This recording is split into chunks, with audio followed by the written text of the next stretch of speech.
Have you ever bent over backward for people who stabbed you in the back? Watch liars climb ladders built on your honesty? Played fair while cheaters took the prize? This isn't bad luck.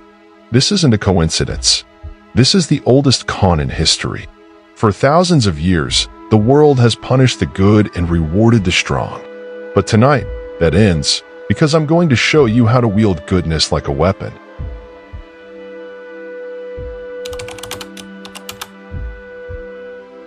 Ancient Egypt's Imhotep, architect of the pyramids, was erased from history for 3,000 years. Why? Because truth threatens power.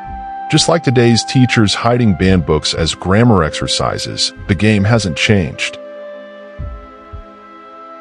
In 399 BC, Socrates drank hemlock because he dared to ask questions that made Athens uncomfortable. His crime? Corrupting the youth with truth. Meanwhile, the tyrants who condemned him died fat and happy in their beds. Joan of Arc, a teenage girl who led armies with nothing but faith, was burned alive as a heretic. Her judges? They died old men, their names forgotten by history. Even now, the whistleblower who exposes corruption gets blacklisted while the fraudster retires to an island. This isn't an accident. This is the game.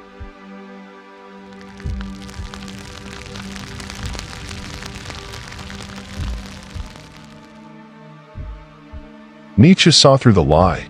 What is done out of love always occurs beyond good and evil.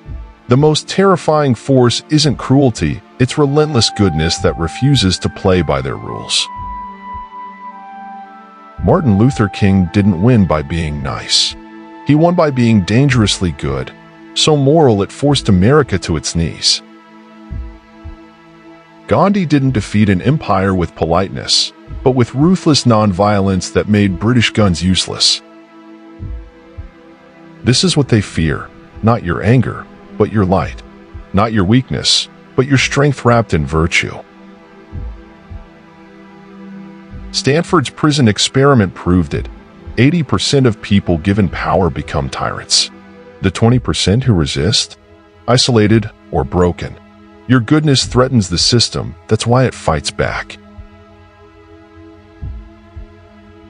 The Spartan deception, wear sheep's clothing. When King Leonidas was asked to surrender his weapons, he smiled and said, "Come take them." The Persians thought it was a joke, until 300 Spartans slaughtered 10,000 at Thermopylae. Your kindness is the smile before the strike. The Viking mercy, only after victory. The Norse sagas tell of Ragnar Lothbrok sparing enemies, but only after breaking their gates and standing in their throne room. Real mercy comes from strength, not weakness. The Renaissance Gambit. Play the saint, move like a demon. Machiavelli wrote The Prince not to celebrate evil, but to warn good men how the game is played. The lion cannot protect himself from traps, but the fox cannot defend himself from wolves. You must be both. The modern Trojan horse. Like Amazon workers who forced a $15 minimum wage by accidentally sharing salary data in productivity clubs, you'll weaponize their systems against them. In Chicago, a group of public school teachers secretly taught critical thinking through banned books, hiding them in plain sight as grammar exercises. They didn't protest.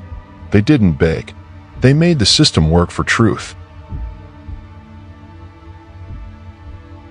In Texas, Professor Jones created an underground network of educators sharing salaries.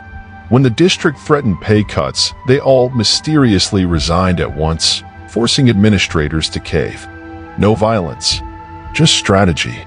These are the new warriors, the kind who fight with lesson plans instead of swords. The ones who prove Nietzsche right.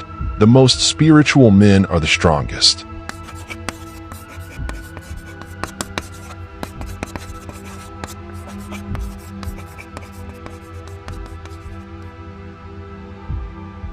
Nurses in Maine use TikTok trends to expose hospital understaffing.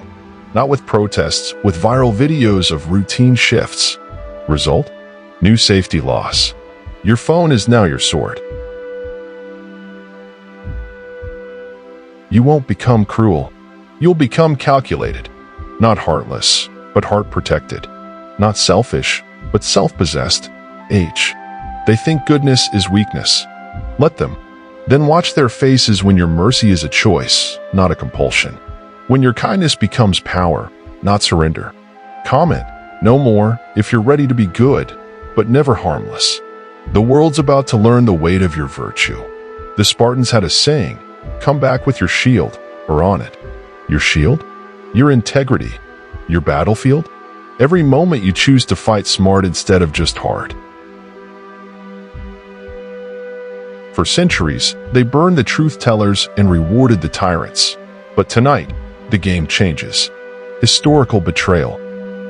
From Socrates to silenced teachers, from Spartans to striking nurses, the meek inherit nothing, unless they take it. Your kindness was never weakness. It was a weapon they couldn't recognize, until now.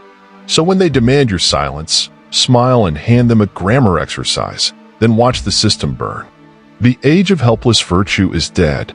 Comment below when you're ready to fight, and let history remember this as the moment the good finally struck back. They told you the meek shall inherit the earth, but Nietzsche warned us. Whoever fights monsters must see to it that he does not become a monster. So take your throne without becoming the thing you hate.